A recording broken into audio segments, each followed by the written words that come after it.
So, you're planning a trip to Belgium? Fantastic choice. I mean, you're already dreaming about the Grand Place in Brussels, those beautiful canals in Bruges, and, let's be honest, probably more chocolate and waffles than you know what to do with.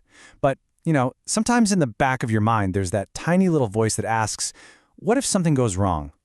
Right? What if you get a flat tire on some little country road? Or, what if your wallet just vanishes in a super crowded train station? These little things can suddenly feel massive when you're in a new country.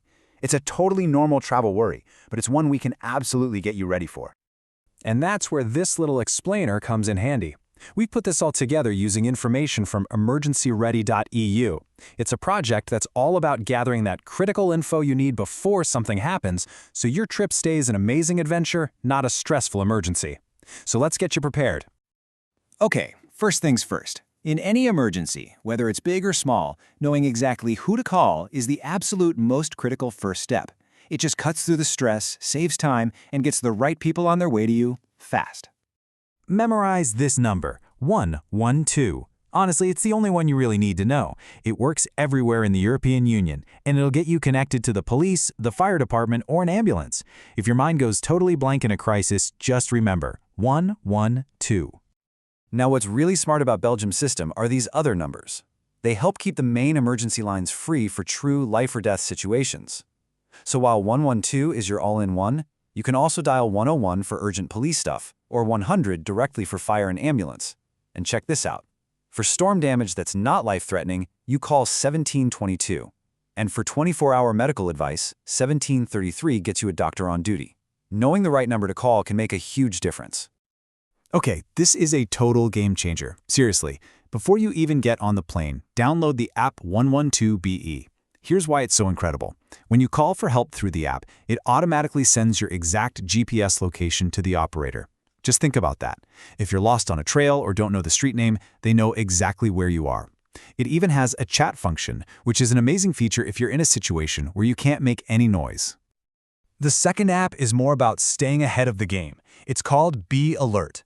Just sign up, it's totally free, and you'll get official warnings by text or email about major incidents happening right where you are. Think of it like your own personal early warning system that keeps you out of trouble's way. So you know who to call in a crisis. But what about the less dramatic stuff, especially when it comes to health? Getting sick on vacation is a huge worry for a lot of us. But in Belgium, the system is actually pretty easy to navigate if you know a couple of key things. We already talked about that 24-hour doctor's advice line, 1733, which should be your first call for non-emergencies. But here's the single most important practical tip. Always, always carry your European Health Insurance Card, or EHIC. And for you UK travelers, that's your GHIC. If you show this card at a public hospital, it makes the registration process so much faster and ensures you're treated like a local. Seriously, don't leave this in your hotel room. All right, let's shift gears and talk about situational awareness. Because being prepared isn't just about phone numbers. It's about understanding the place you're in, from knowing about common scams to being aware of potential local hazards. So let's get into some insider tips. You'll want to be extra careful with your belongings at the big train stations, like Brussels Midi and Antwerp Centraal. Pickpockets there are real pros. And watch out for this specific scam. Someone pretending to be a police officer might ask to check your wallet for counterfeit money. Let me be crystal clear. Real Belgian police will never ask to handle your cash or your credit cards on the street. If that happens, you just firmly say no and offer to walk with them to the closest police station. Now, on a bigger scale, there are two main risks to be aware of in Belgium.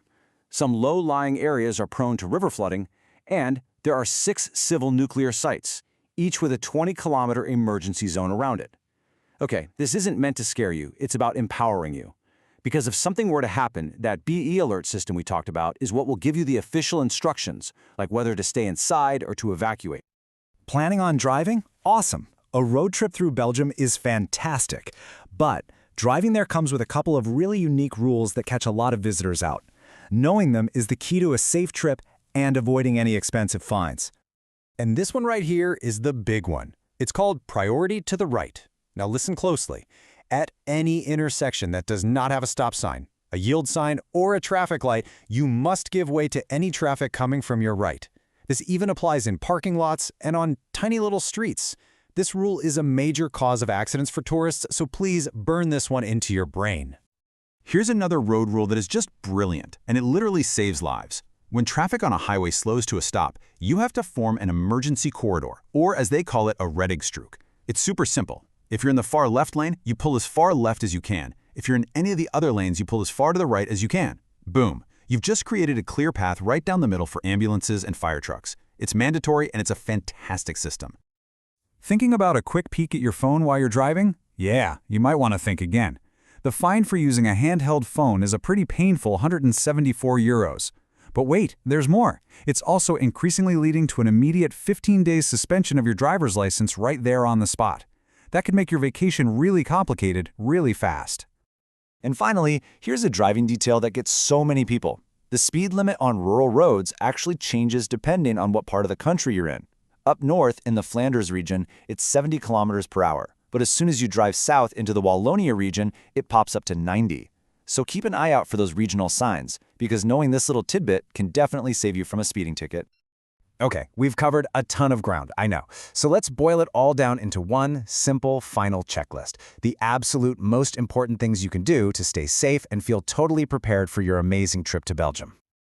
All right, here are your top 4 takeaways. Number 1, download the app 12B and get signed up for Be Alert. It'll take you 5 minutes, and it could literally be a lifesaver.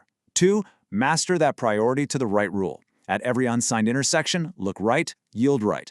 3, know how to form that emergency corridor. Left lane goes left, everyone else goes right. Simple. And 4, pack your EHIC or GHIC card and keep it in your wallet, not packed away in your luggage. You see, being prepared isn't about being worried or paranoid. It's about giving yourself the freedom to actually relax and dive into the adventure, knowing you've got a handle on things if the unexpected happens. You've got the tools, you've got the knowledge, so now the only question left is, where are you going to go first?